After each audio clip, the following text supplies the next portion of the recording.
Hi, I'm Jim. Welcome to the Unbound Performance Podcast, where we explore the world of sports and performance mindset training. And I'm Caroline. Each week we talk about the strategies, habits, and mental framework that help us to excel. Let's get into today's episode. How do we view all of these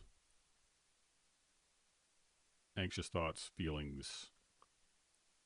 How do we deal with them? Are they weird or are they normal? Are they a sign of weakness? I think that's it's just something that we can't fail to address because everybody who participates in everything at every level is going to have those feelings. Like they're going to get nervous, they're going to feel anxious and uptight. I think the more that we either act like they aren't a big deal or try to brush them under the rug or make them seem weird, the more they feel weird and wrong for having them. And then I think just makes them grow. Like that makes those feelings of stress grow even worse because now you've got this added layer of, okay, I feel this way. And now I'm being told not to feel this way and that it's weird and maybe wrong. And maybe there's something wrong. And there's something wrong with me and I shouldn't be.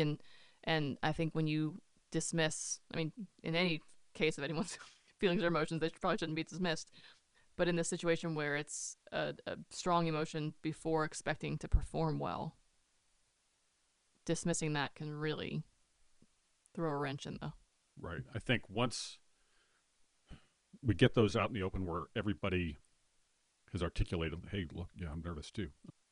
I think then we can move into, okay, but what do I need to think about like right now to help me do well? And that's where all of your typical sports psychology tools, whether it's visualization and your self-talk and breath work and all that kind of stuff, like everybody's different, I think, in terms of, I mean, I've talked to people who, like, whatever, I just was working with a young man who the only tool I basically gave him for this big event he had coming up, it was, just a couple of weeks worth of prep, was visualization. Just see yourself, and you get extra practice that way, kind of keep refining your stroke. And he PR'd in every event. It's crazy. Now, I'm not saying that's because I told him to visualize, but at least it didn't get in the way. Right. But that seemed to be like the angle I think that's more the deal. Like, I like this idea. What works for you? Yeah. And I think I'll like to do that. The journaling thing, like I said, maybe he did not like doing that. So guess what? No journaling. Right. I'm not gonna force something. Right. But I think, however, once we kind of effectively help the right perspective get adopted in this, that they're not soft and weak because they're anxious or nervous, then it's about having a right view of themselves and what they're doing. Now, and that, I think that is part of that. Look, this is supposed to be hard. And you're going to have to really work to overcome and get the kind of results you're seeking. Well, that's where the pride comes in, right? If it's like, I think when you overcome something and you succeed, to me, that's more powerful than just got first place, won the game. Yeah, I mean, if you didn't do anything to earn it. But I think knowing that all these pre-event thoughts and feelings, they're normal, but at the same time, they can't be allowed to overrun you and dominate you. And sometimes you just gotta get going. And they say about a quarterback who's coming back from an injury, he just needs that first hit. Yep. Get hit once and then he's in the game. I think sometimes too, we want to feel great at the beginning of the game or before the game. And it's another quote I'd written down from Jonah Oliver in a couple interviews. But he said, "Look, like, would you rather feel great at the beginning of the game or at the end of the game?" And I think once you just kind of settle in and just compete and give it everything you've got, then the chances of you feeling good at the end of the game are better than if you're really trying to, be very specific about how you're dealing with pregame jitters or nerves. I was just going to say that. Like, I think people think about like working through the pregame jitters, and it'd be great to start out feeling wonderful and to end feeling great. Like, sure, ideal situation, right? So it's just like feel on the entire time. But like you said, if you're going to feel really good at the start and then you drop off and you can't come back, versus, okay, it might take me a couple plays or a couple points to get to where I'm really grooving, but from then I'm sailing. I think to me that's a way better trajectory than like, all right, I'm feeling really good and real confident, and then it drops off and you can't quite come back. I think ending on that high note obviously is going to be the Well, and it's outcome of choice. so easy to get lost in the okay, be positive, be Uh-huh. positive, and stuff like that. Ugh. I I just don't think that works. I'm not going to tell anybody to repeat be negative either, but I think knowing that what you volunteered for is going to be challenging and it's going to push you. That's the whole point. And what is meaningful through that is that in spite of that, you give it everything you have. And then if it's good enough on game day, great. If the other team's better, that's how it goes. Like it's competitive, whatever it is, sports, I guess. Then you can be disappointed and upset that you didn't win, but you won't have regrets. You hopefully won't be disappointed that you didn't give it your Right. all. Yeah. And that's where I think prep with whatever sports psychology tools you want, and I think there's plenty of validity for those. They can't just be used as band-aids to cover up like this foundation of what you really feel about yourself Right. as it relates to these outcomes. And it's easy to look around in our culture and say what really matters is that you win. And we send that message too from the time kids are really young. Sure, winning is more fun than losing. Yeah. No doubt. But you're not winning all the time. And if you give it everything you have, it reminds me of the man in the arena quote with Teddy Roosevelt, where one, it's not the critic who counts, but it's the person who's in it, blood and sweat and giving it everything they've got. It's easy to stand on the sidelines and say something. And even as coaches, we can, that needs to be better, as opposed to maybe recognize this kid is in there fighting like crazy, and that's awesome and beautiful. And then, he wraps up that particular paragraph in this really long speech with, you'll in the end either know like the greatness of high achievement and satisfaction of that, or you lose. Yeah. But at least you're dared greatly. You were defiant, and then you're never in there with whatever he says, those cold, timid souls who know neither victory nor defeat. And I think that's how you should feel like when it's over. Yeah. Like you're scarred, you're bloody. But you did everything. Yeah. Well, you think about, and I can't think of a specific post game interview, but everyone always wants to know, like, well, like what could you guys have done better? Like what didn't go right tonight that led to the outcome? And I mean, I love when you hear like we gave it our all, we did everything, like we executed just as we expected to, we ran, like I way rather enjoy those responses that are in the light of we left it all out there and we did our best and the outcome didn't go in our favor, rather than, well, we could have done this. I think people really expect, like, they want to know, like, what'd you do wrong that led to this? And I think that tends to be what people want to hear. I think they want to hear these, like, who didn't do their best, who screwed up, who made too many errors, Whose fault was whose fault was it? Yeah, the ref's not calling a good game tonight, whatever it is. And I think a lot of people spectators don't want to accept that you can give it your all and still not win. Right. It's like an unpopular way to watch sports. And the reality is, especially in a lot of these high levels that we are watching on TV, like, those are the team's mentalities. Well, and that's like I watched that Alabama State St. Francis tournament game last night, and right at the end of the game, chucked the ball the length of the court and scored with 0.7 seconds left to win. And like both those teams just fought their guts out, and one of them got a lucky shot at the end. Yeah, like made one more play, like got probably a fortunate bounce off somebody's hands. That's just how it goes, and I think that's what you sign up for if you're going into the competitive arena. 100%. That you could lose, and nobody goes undefeated forever, and that doesn't make you less than. No. And it makes you brave for being willing to risk it. And I always thought, like, I remember hearing a coach talk about the courage it took to walk out onto that court in front of their, whatever, maybe in school athletics, their peers, and to risk failing publicly. Yeah. And that's beautiful. That's right. Yeah. That's what you're doing. So they deserve whatever. It's in Hoosiers even talks about Yep. it. It gives that speech like, this is your team right here, and they deserve your respect. And it's easy to just be drawn to someone who's the winner of the day, Yep. but the courage it takes to go out there and just compete, and the results are, sometimes not in your control. You give it everything you've got. Maybe you come up short. I think we should honor that, whether it's parents or coaches or anyone who's not out there on the field, on the court, in the pool, whatever. I think those players, those athletes, they deserve to know that that's what you really think of them. And if you're not thinking that, you need to. Like it. I think especially as a parent or coach, someone like directly related to me. I think as a spectator, it would be really nice if everyone viewed it that way too. But I think as someone who is like a direct supporter of that athlete or whoever that person is, being able to remember the courage it takes and honor that and respect that. I mean, even in like young kids sports, to expect a 7-year-old, it's funny. Like as kids, we just sign our kids up for sports, and we're like, all right, this season we're playing soccer, with no prior experience and we just like go team.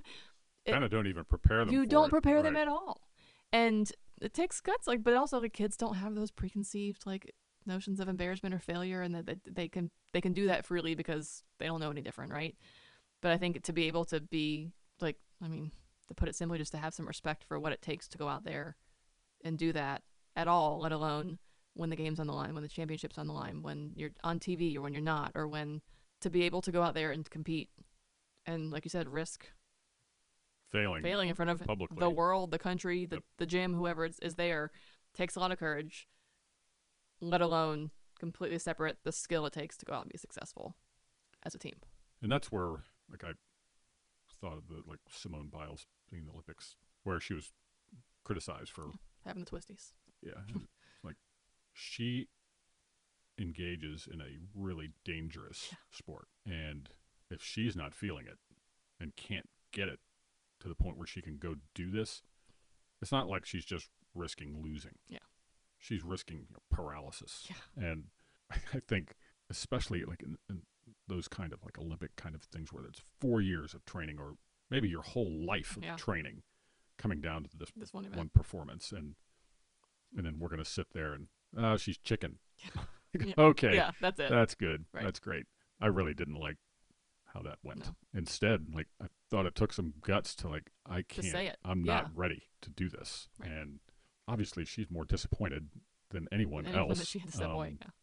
And so then to have the peanut gallery voice their thoughts on it. Yeah. But that also that's part of being at that level in this public eye where you are putting everything on the line and opening yourself up for all kinds of adulation, but then the total opposite where people just say horrible things about you.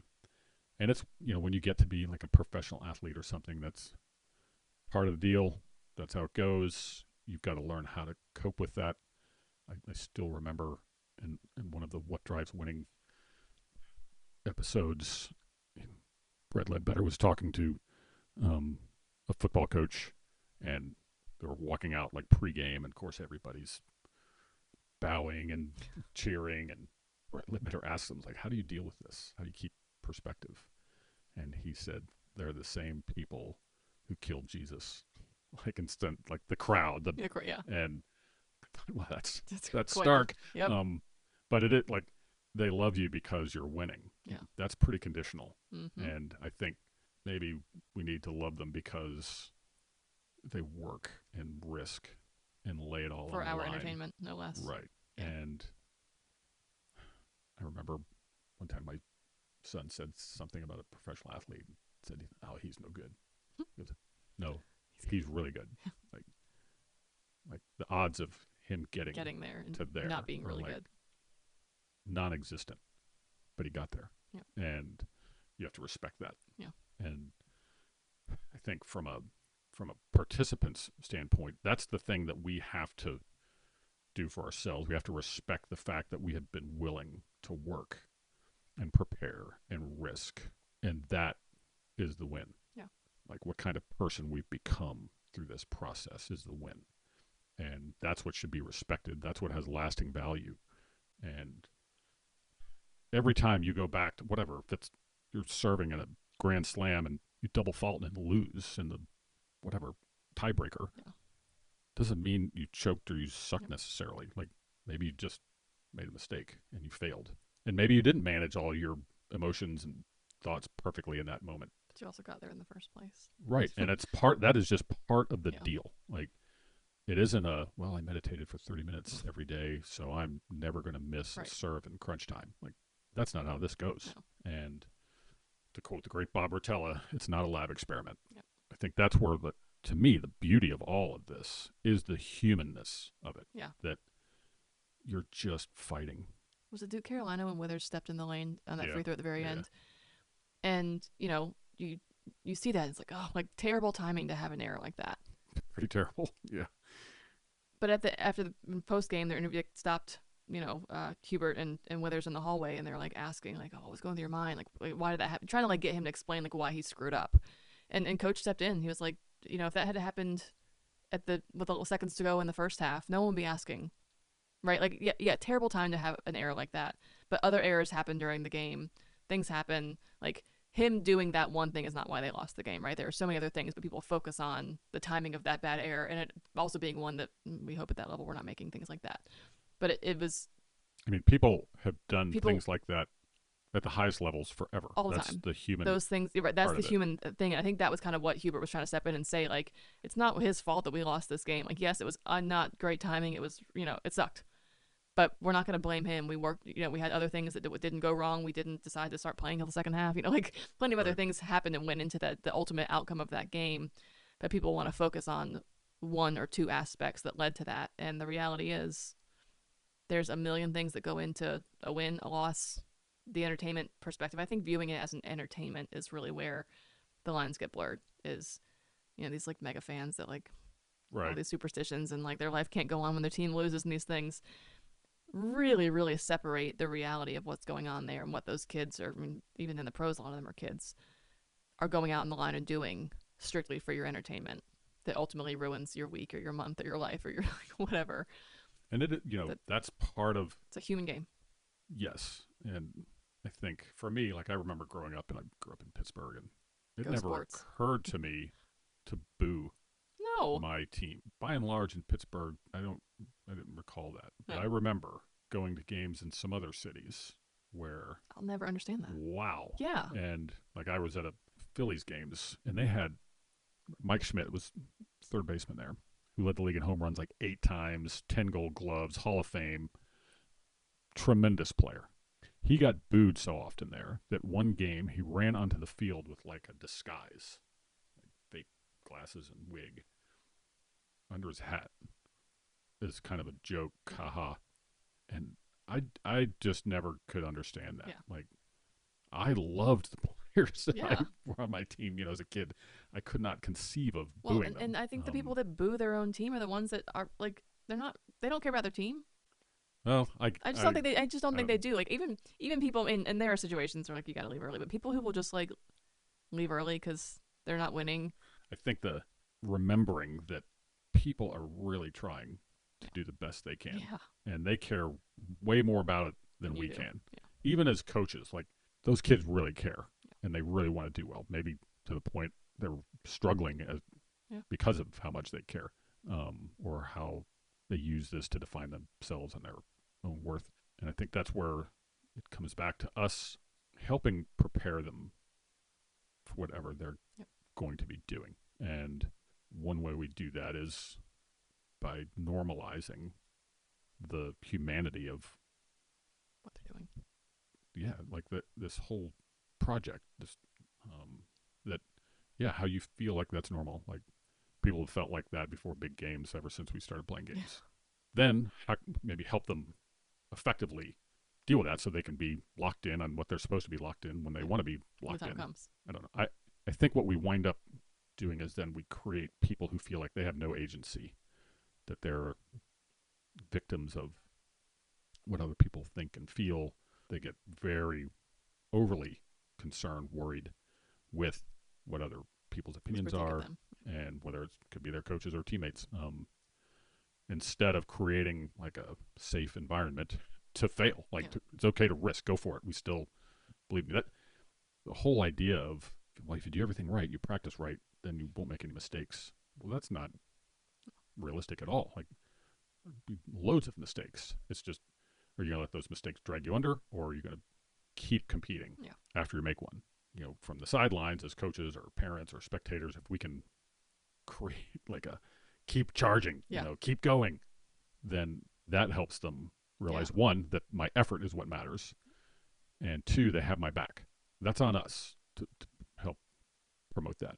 And I think it's, I don't know, when we're not doing that, often we have just lost sight of what matters. Maybe we're coming at it from our egotistical perspective, you know, where we let that get in the way, and how's this going to reflect on me or affect me, as opposed to let's just care about who's in that arena and how can we help them be successful.